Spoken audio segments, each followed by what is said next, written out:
hermanos.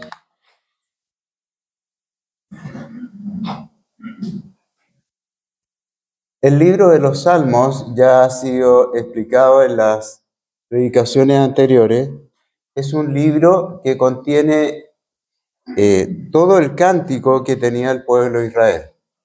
Y está compuesto de 5 himnarios, podríamos decir himnarios, que eran libros que integraban todos los cánticos que se recolectaron a través de mucho tiempo y de muchos escritores.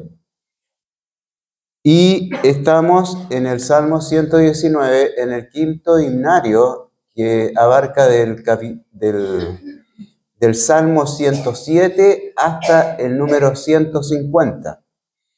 Y vemos que, ya la estructura la hemos escuchado, está ordenada de acuerdo a los al alfabeto hebreo. Y hoy día nos toca la tercera letra, que es Gimel. Recuerden, el alfabeto se dice alfabeto porque en este caso estamos hablando del idioma griego, se llama alfa, beta, gamma, entonces por eso se llama alfabeto. En castellano hablamos de abecedario porque las letras que componen nuestro idioma son A, B, C, entonces por eso se dice abecedario, ¿ya? Y en el idioma griego se habla de alfabeto porque las letras que lo componen son alfa, beta, y de ahí viene alfa, B, abecedario. Pero en este caso no es ni griego ni español, es las letras que componen, podríamos decirlo, el alfabeto, pero hebreo. Es por eso que no están estas letras, en este caso, para diferenciarlo, porque en el Apocalipsis, por ejemplo, en el Apocalipsis 1:8, habla el Señor Jesús y dice: yo soy el alfa y la omega. Apocalipsis 1:8. Ahí se está refiriendo al idioma griego. Porque acá, si lo vemos, el alef es la primera letra y la última letra del alfabeto hebreo es la tau, que ya se había indicado en domingos anteriores, que no corresponde al alfa y a la omega que señala el Señor Jesús, porque ahí se está refiriendo al idioma griego. Bueno, es difícil poder hacer un bosquejo completo del Salmo 119. El Salmo 119, si nosotros tratar de esquematizarlo, en realidad es muy difícil ver el tema y ordenar esos temas de acuerdo a una secuencia de pensamiento. Pero todo el Salmo 119 está orientado a exaltar lo que significa la palabra de Dios en la vida de una persona que busca ser un adorador de este Dios todopoderoso. Y son, de acuerdo a estas letras, podremos ir ordenando algunos tipos de pensamientos que unen estos 8 versículos, en este caso, que están orientados en la letra Gimel. Y eso es lo que vamos a ver en el día de hoy. Partimos diciendo y reflexionando primero, ¿dónde está nuestro mayor gozo? ¿Cuál es nuestra mayor felicidad? Y para estas dos preguntas, primero tenemos que hacer una explicación. ¿Qué es el gozo y qué es la felicidad? ¿Son lo mismo? Si no son lo mismo, ¿cuál es la diferencia? ¿El gozo y la felicidad son iguales? ¿Son sinónimos? Primero tenemos que decir que la felicidad siempre es pasajera. y se obtiene cuando se consigue algo. Es decir, cuando nosotros deseamos algo y lo tenemos, en ese momento se nos produce una felicidad grande. Y lo vemos en los niños cuando está la Navidad, esto era lo que yo quería, ¿no es cierto? ¡Qué felicidad más grande! Pero ¿cuánto tiempo le dura? Después deja el juguete de lado, la cosa que él deseaba, y goza más con la caja con que venía envuelto el regalo. Ha sucedido muchas veces también en nuestras vidas. Hemos luchado por obtener cosas y cuando las tenemos, ¿cuánto nos dura esa felicidad? Muy poco. ¿Por qué? Porque la felicidad depende de las cosas externas, de las cosas que podemos obtener, que podemos lograr. Y eso produce felicidad. Pero esa felicidad se empieza a disipar cuando alcanzamos ese logro o tenemos la cosa que habíamos querido tanto tener.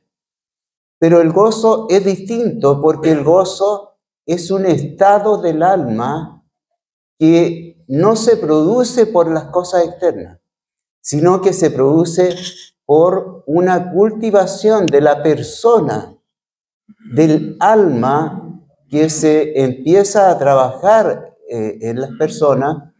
Por lo tanto, ese gozo, al no depender de cosas externas o materiales o logros alcanzados, depende de un estado del alma con respecto a Dios. Y el gozo solamente lo pueden sentir las personas que son hijos de Dios, porque están viviendo en una elevación del alma de la persona, en una cultivación en lo que se conoce como una vida espiritual, que solamente se obtiene, de acuerdo a lo que vamos a ver en esta palabra, solamente por la presencia de Dios en nuestras vidas. Por lo tanto, la felicidad es algo externo que produce algo pasajero, es un simple sentimiento, y el gozo es permanente, porque se cultiva de acuerdo a la sabiduría de la palabra de Dios y especialmente por la presencia del Espíritu Santo en nuestras vidas. Entonces, es por eso que nosotros nos mantenemos un gozo a pesar de las dificultades que podamos pasar en esta vida. En medio del duelo, siempre hay gozo en una persona que está anclada su vida en la presencia de Dios. Y esa es la explicación que necesitamos para saber cuál es nuestro mayor gozo. ¿O solamente nos hemos dedicado nuestra vida a obtener felicidad? ¿Qué es lo que anhela nuestra alma, nuestro corazón? Y en el verso 17 comienza diciendo: haz bien a tu siervo. Haz bien a tu siervo, que es la primera parte de este verso, nos lleva a una oración, a una petición. Es algo que está deseando, en este caso, el escritor de este salmo, de lograr, ¿no es cierto?, la bienaventuranza. Recuerden que partíamos en las lecciones anteriores que habíamos visto, la bienaventuranza es el deseo del favor de Dios hacia nuestras necesidades y que se manifiestan en misericordia de Dios para con nosotros. Eso es una bienaventuranza. Es algo que se obtiene de parte de Dios y eso es lo que está pidiendo en este primer verso. Haz bien a tu siervo. Es decir, cuando nosotros oramos a Dios, le estamos pidiendo que Él supla nuestras necesidades, que podamos tener la bienaventuranza del favor de Dios inclinado hacia nosotros. El poder tener la ayuda de ese Dios que es misericordioso y que demuestra su amor permanentemente sobre cada uno de sus hijos. Haz bien a tu siervo es la oración que permanentemente hace una persona que busca el rostro de Dios. ¿Y para qué? Dice, ¿para qué deseamos esa bienaventuranza? Y eso hace la diferencia. ¿Lo buscamos para aumentar nuestro gozo o la felicidad? ¿Para obtener cosas externas o cultivarnos en nuestra alma en el desarrollo como hijo de Dios? Y lo que dice este verso, dice que viva y guarde tu palabra. Que viva y guarde tu palabra. Aquí el escritor está orientando a las personas a través de esta enseñanza que la bienaventuranza tiene que ser para nosotros para que obtengamos vida y que guarde tu palabra. Porque en la palabra de Dios tenemos la profundidad de ese gozo que necesitamos experimentar en nuestras vidas. No está pidiendo cosas externas, no está pidiendo las riquezas que puede ofrecer este mundo. Es simplemente que la voluntad de Dios se haga en nosotros, conociendo y guardando su palabra. Porque ella proporciona vida, ella proporciona sentido a nosotros, nos da la explicación de todo lo que necesitamos en nuestra vida, en el desarrollo de nuestra vida espiritual. Y esa es la diferencia radical que tiene que establecer un hijo de Dios con respecto a las personas que viven en el mundo. Nosotros tenemos que demostrar un gozo que es una profundidad de nuestros principios que están anclados en la palabra de Dios. La palabra de Dios nos nutre y nos hace crecer. Y ese es el motor de nuestro mayor gozo como hijo de Dios, el poder desarrollarnos en sabiduría que contiene la palabra de Dios. El salmista comienza con esta oración, y esta oración significa una dependencia total de Dios. Necesitamos a Dios. Necesitamos que Él nos proporcione vida, que nos dé de su sabiduría, porque sin la palabra de Dios, sin su presencia, nosotros cometeremos muchos errores y muchas veces caeremos en pecado por desconocer y no apreciar lo que significa la presencia de Dios, su palabra en nuestras vidas. Haz bien a tu siervo. Es el comienzo de esta letra. Sigamos leyendo. Y dice en el verso 18, abre mis ojos y miraré las maravillas de tu ley. Abre mis ojos. ¿Qué significa esto? Que no se habla en un sentido literal,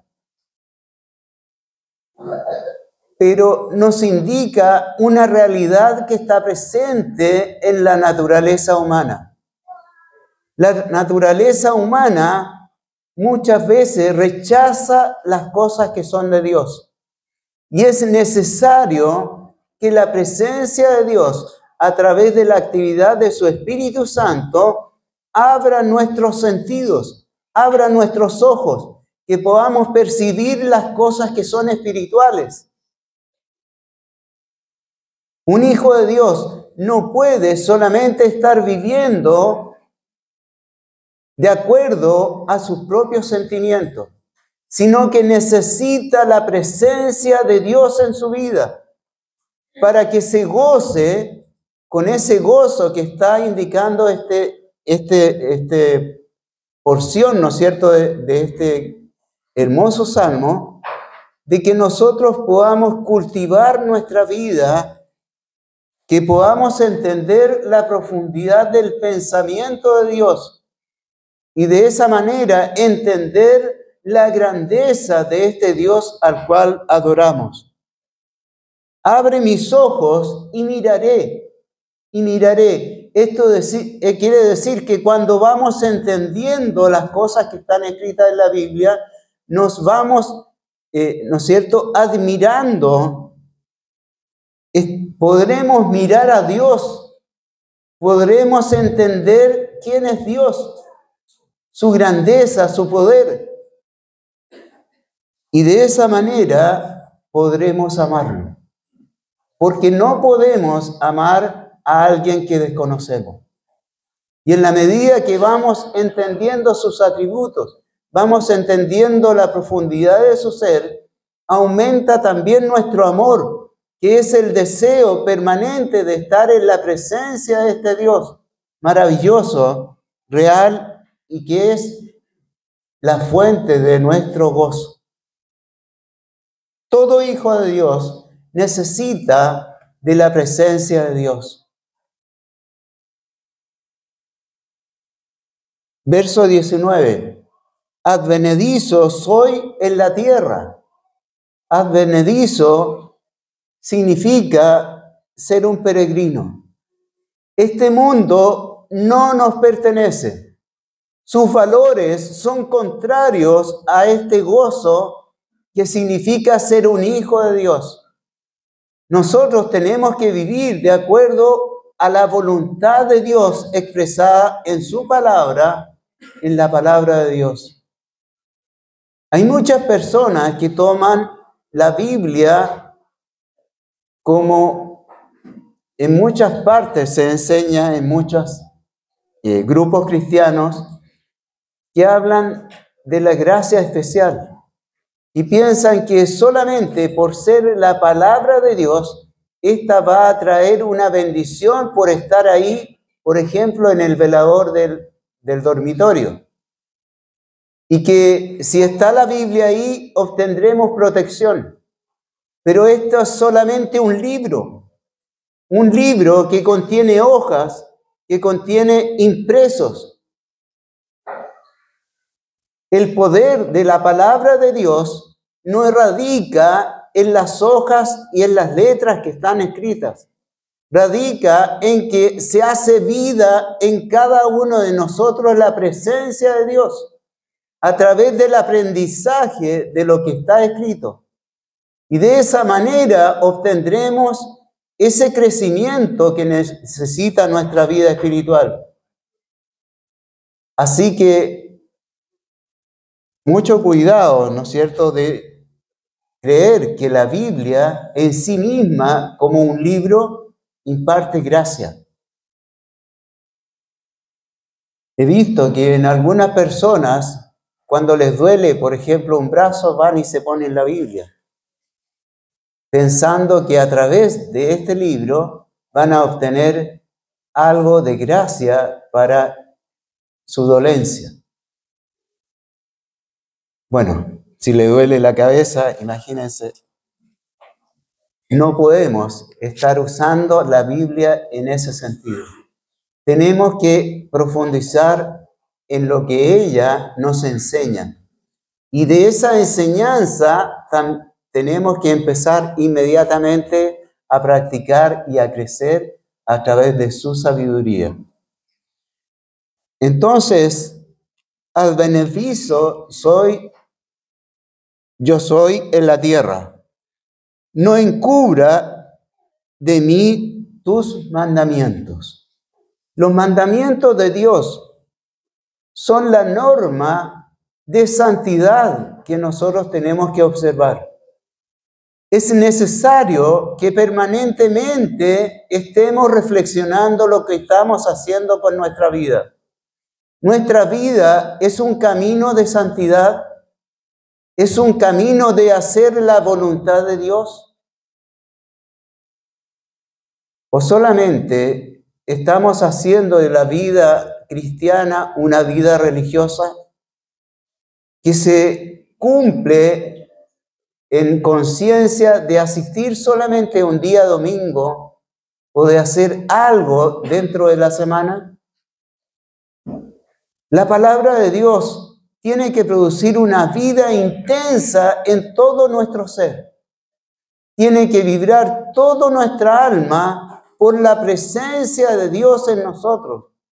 Que se haga notorio, ¿no es cierto?, la presencia de Dios a través de la enseñanza de su palabra. En el verso 20 dice: quebrantada está mi alma de desear tus juicios en todo tiempo. Quebrantada está mi alma significa que ha sido quebrado nuestro yo. No hay nada bueno en nosotros para presentarnos delante de Dios. Es un estado de humillación que se tiene que lograr para poder estar frente a la presencia de Dios. Qué importante es esto. Con qué altivez la naturaleza humana se levanta para decir: yo soy alguien. Para decir: yo he logrado esto. Para decir: yo tengo todo esto. Y se andan mostrando ante las demás personas pensando que son alguien. Pero en las cosas espirituales es todo lo contrario. Es humillarnos. Humillarnos porque lo que tenemos ha sido nuestro o ha sido el favor de Dios hacia nosotros. ¿Qué sería si Dios no tuviese, ¿no es cierto?, ese amor para con cada uno de nosotros? ¿Qué seríamos de nosotros? Dios es todo para un hijo de Dios. En lo mucho o en lo poco, siempre nuestra gratitud tiene que ser para con Dios. Quebrantada está mi alma de desear. Significa poner en verdadero valor las cosas que tenemos. Y ese valor significa cero, nada. Nada de lo que tenemos vale para nuestra vida espiritual. Nada. Porque ¿qué nos va a servir todo lo que nos gastamos, de lo que pensamos que somos en el momento de nuestra muerte? ¿Podrá ayudarnos ello para enfrentar los ojos de este Dios que será un juez delante de nuestra vida en ese día del juicio final? Versículo 21 dice, verso 21, destruiste a los soberbios malditos que se desvían de tus mandamientos. Antes de empezar con este versículo 21, tenemos que decir y manifestar que en estos versos del 17 al 20 tenemos una gran necesidad en nuestra naturaleza pecaminosa de encontrarnos con Dios. Necesitamos que obtener la vida, porque a eso apuntaba el verso 17. Obtener una vida con sentido, una vida espiritual, una vida que se desarrolla con el conocimiento profundo de las Sagradas Escrituras. Y Jesucristo nos dice: yo he venido para que tengan vida y la tengan en abundancia. Toda la escritura que está contenida también en esta parte del Salmo, apunta a la obra de Jesucristo. La palabra de Dios se manifiesta efectivamente en nosotros por la obra de Cristo en nuestro favor. Y lo que está expresando en estos versos es la necesidad del hombre natural, de esa naturaleza pecaminosa que sea restaurada por la obra de Cristo. Y esa vida solamente se obtiene a través de la obra de Cristo en nuestro favor. Porque la Biblia acá también nos está enseñando en este versículo, pidiendo que abran nuestros ojos para poder mirar. Esto significa que nosotros, por nuestros pecados, necesitamos que el Evangelio entre en nosotros a través de la obra del Espíritu Santo en nuestro favor, para que podamos abrir nuestros ojos y mirar la obra completa de Jesucristo en la cruz del Calvario. Necesitamos a Jesucristo para que Él produzca en nosotros esa vida espiritual en desarrollo como hijo de Dios. El Evangelio es salvación. Y todo lo que habla la Biblia con respecto a lo que está escrito en su palabra es un llamado al arrepentimiento, a una vida de fe, a un desarrollo de una vida que es distinta radicalmente a la vida que se vive en el mundo. Es un llamado a lograr el milagro de Dios en nuestras vidas a través de una transformación por la sangre de Cristo, para tener una nueva vida espiritual producto de la salvación que produce el Evangelio en nuestras vidas. Por lo tanto, si hay alguien que no ha aceptado a Jesucristo como su Salvador, sepa que Dios le ama, que tiene misericordia, que le está llamando para que él sea un hijo de Dios. Sigamos ahora con el verso 21. Dice, destruiste a los soberbios malditos que se desvían de tus mandamientos. La vida sin Dios, la vida en rebelión contra los mandamientos de Dios, tendrá sus consecuencias. Y esas consecuencias no es solamente en la vida después de la muerte, en esa muerte segunda, sino que se tiene ahora en la vida. Muchas veces las personas están viviendo en un martirio, en un calvario, y no tienen escapatoria de lo que viven, producto de sus errores, porque han sido soberbios, han sido orgullosos a las cosas de Dios y no encuentran satisfacción en su alma de su existencia. No le encuentran sentido a la vida porque están alejados de las cosas de Dios. Y han sido soberbios en su actitud para enfrentar el llamado de Dios. El llamado de Dios es que todos vengan para que puedan abrir sus ojos y poder estar gozándose en la presencia de Dios mismo. ¿Qué sentido tiene que una persona, escuchando y conociendo las cosas de Dios, dice, se desvían de sus mandamientos? ¿Es inteligente para una persona gobernar su propia vida de acuerdo a su propio criterio y no someterse a las cosas de Dios? En eso tenemos que tener cuidado.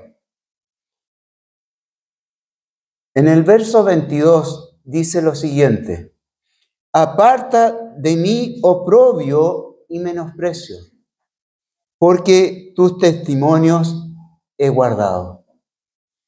Vemos que en el desarrollo de la vida espiritual, muchas veces tenemos oposición.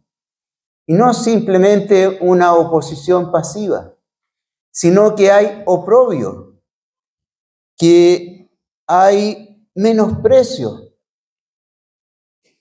Cuando decimos que somos evangélicos, que somos cristianos, sentimos en las palabras y en las actitudes, ¿no es cierto?, un rechazo de nuestra fe.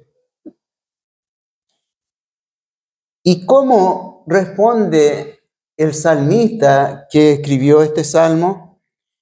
Dice, porque tus testimonios he guardado.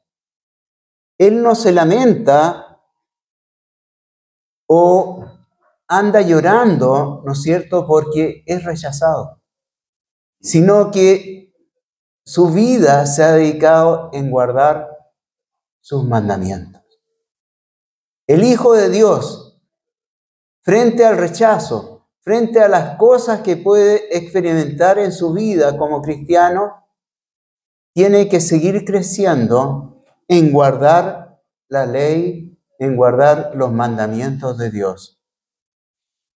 Porque lo que dice el verso 23 dice, príncipes también se sentaron y hablaron contra mí. Mas tu siervo meditaba en tus estatutos. Hay algunas personas que son más explosivas de acuerdo a su personalidad y no aguantan, ¿no es cierto?, que le digan cosas y estalla inmediatamente la reacción en contra de las personas. Pero, ¿cuál es nuestro refugio? ¿Cuál es ese lugar en el cual nos sentimos seguros y protegidos? Ese lugar, lo dice, mas tu siervo meditaba en tus estatutos. ¿Por qué? Porque la palabra de Dios produce protección, produce contención, produce refugio, produce sentido a nuestra vida. Podemos entender la grandeza de Dios, de ese Dios que está a nuestro lado. Es como aquella roca, ¿no es cierto?, que nos produce el refugio que necesita nuestra vida. Él siempre está a nuestro lado. Y ese es el mayor refugio. Y frente a aquellas personas que se levantan en contra de la fe cristiana, ¿quiénes son estos advenedizos que hablan en contra de Jehová? Lo dijo el salmista David. Y se enfrentó a un gigante. ¿Y por qué tuvo esa valentía? Porque frente a ese gigante es un ser pequeñito frente a la grandeza de Dios.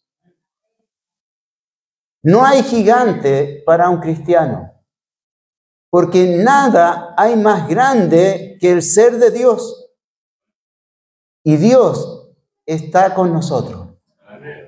Y esa es la seguridad y la confianza que tenemos como hijos de Dios.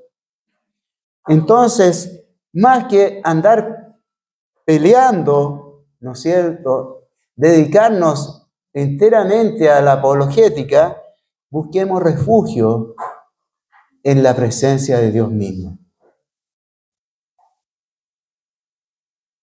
Verso 24.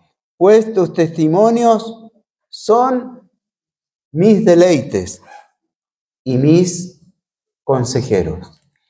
En este último verso, ¿no es cierto?, vemos que la presencia de Dios en nosotros no es simplemente algo que es intelectual o simplemente entender algún tipo de pensamiento, sino que también produce un gozo permanente en nosotros.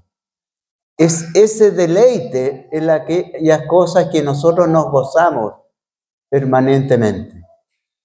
¿Qué cosa le causa a usted placer? ¿La comida? ¿El irse a comprar ropa? ¿El ir a la peluquería le produce placer? Bueno, no hay placer más grande que estudiar la palabra de Dios. No hay placer más grande y que sea beneficioso para nuestra vida que el escudriñar la palabra de Dios. Todo lo demás es simplemente vanidad. Todo lo que podamos desear. Lo único permanente y trascendente es la palabra de Dios. Y el estudio de esta palabra de Dios, el deleitarnos en su palabra, nos comunica con este Dios todopoderoso. Qué hermoso es sentir la presencia viva en nuestros corazones, cuando Él está presente en nuestra alma y está respirando por todo nuestro ser la presencia de su Espíritu Santo en nosotros. Qué alejados viven miles de cristianos que solamente viven una vida ritualista, que como hijos de Dios están desperdiciando su vida, buscando en las cosas que no aprovechan para su vida espiritual. Busquemos inteligentemente que la palabra de Dios, a través de toda su actividad, haga crecer en nosotros vidas verdaderas, vidas plenas y verdaderas en la presencia de un Dios que es permanente para con nosotros. El problema del pecado y de la provisión de Dios que nos habla de estos versos que leíamos del 21 en adelante hasta el 24, nos habla de que nosotros necesitamos tener una provisión para nuestros pecados, porque tenemos que reconocer y humillarnos frente a la realidad de nuestro pecado y que necesitamos que la sangre de Cristo cubra nuestra vergüenza que produce el pecado en todos nosotros. Necesitamos a Jesucristo como nuestro Salvador. Jesucristo dice que Él llevó todos nuestros pecados, que Él sufrió en la cruz el menosprecio del oprobio. Lo mismo que está apuntando acá esta porción del Salmo. Por lo tanto, vemos que todo apunta a la obra manifiesta de Cristo en la cruz del Calvario, quien clava en su muerte en la cruz la sangre suficiente para que nosotros podamos tener ese cambio que necesita nuestra vida como seres humanos que estamos viviendo en este mundo. La sangre de Cristo transforma a las personas en nuevas criaturas. Y gloria a Dios por ello, porque ahora somos hijos de Dios. E invitamos a aquellos que no lo han hecho para que experimenten este cambio en su vida. Que haya un cambio radical solamente por el toque de Dios, de la sangre de Cristo, limpiando los pecados más profundos de nuestra alma. En Cristo encontramos el refugio. En Cristo encontramos el consejo para nuestra vida y el cómo guiarnos en esta vida que Dios nos ha colocado. En Romanos 8, 33 y 34 dice, ¿quién acusará a los escogidos de Dios? Nada ni nadie nos puede apartar de la misericordia de Dios una vez obtenido la limpieza por la sangre de Cristo. En el Evangelio tenemos seguridad. seguridad de un Dios que nos ama y que nos cuida y nos preserva por la eternidad para vivir como sus hijos. Él resucitó, Él venció la muerte, Él transformó su muerte en victoria, para que a través de su muerte nosotros podamos morir en el pecado que hay en nuestra naturaleza, pero Él también resucitó, y resucitó en victoria, porque ser un hijo de Dios significa obtener la victoria de la muerte de nuestros pecados para ser ahora una nueva criatura en Cristo Jesús. Por lo tanto, toda la palabra de Dios apunta a esa transformación, que es el llamado de Dios a la salvación. El acercar el Evangelio a nuestras vidas para que seamos transformados por el poder maravilloso de Dios a nuestro favor. Mi amigo, ¿te sientes espiritualmente muerto? ¿Qué sentido tiene tu vida? ¿Sigues viviendo esa vida ciega para las cosas de Dios? ¿Te reconoces como un extranjero en esta vida? Porque esta vida no nos pertenece, somos extranjeros.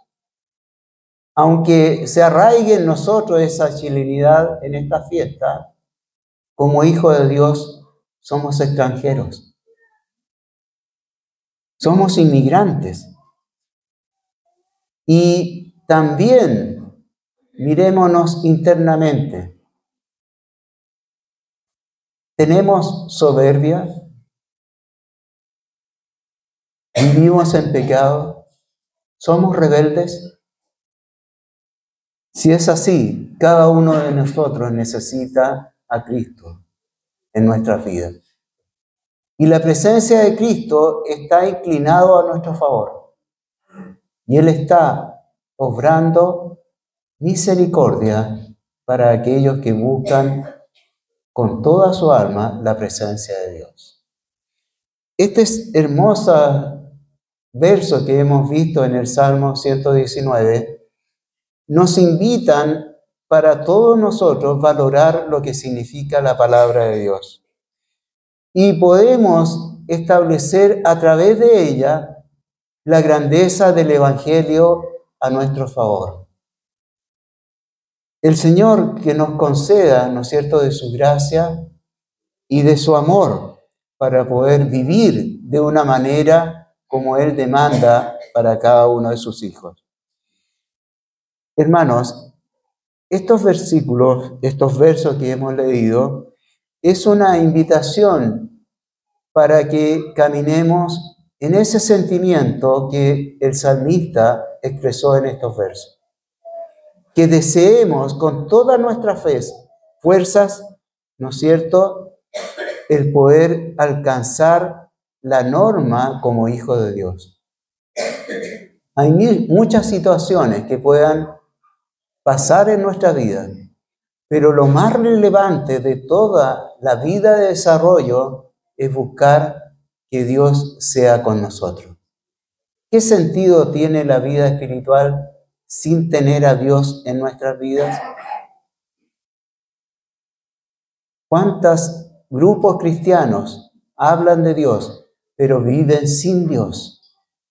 ¿Cuántos cristianos hablan y manifiestan que Dios está en su vida, pero en sus hechos no tienen la experiencia de vivir bajo la presencia del Espíritu Santo, bajo el poder de Dios en su vida? Entonces, es un llamado para que nosotros podamos tener la presencia de Dios en nosotros. Y ese llamado se llama el Evangelio provisto por Jesucristo a nuestro favor. Oremos al Señor poniéndose en pie. Padre nuestro que está en los cielos, Señor, nos dirigimos delante de su presencia para que nos conceda de su gracia de esa presencia, Señor, que se nos promete a través de su palabra. Le pedimos, Señor, que sea, Señor, una fuente de crecimiento en nuestra vida espiritual. Que su presencia, Señor, sea notorio en cada uno de nosotros y podamos tener esa transformación de esa vida espiritual que va creciendo, Señor, bajo el poder de su presencia en nuestras vidas. Le pedimos todo esto en el amor de Cristo. Amén. Gracias, hermanos, por esta oportunidad.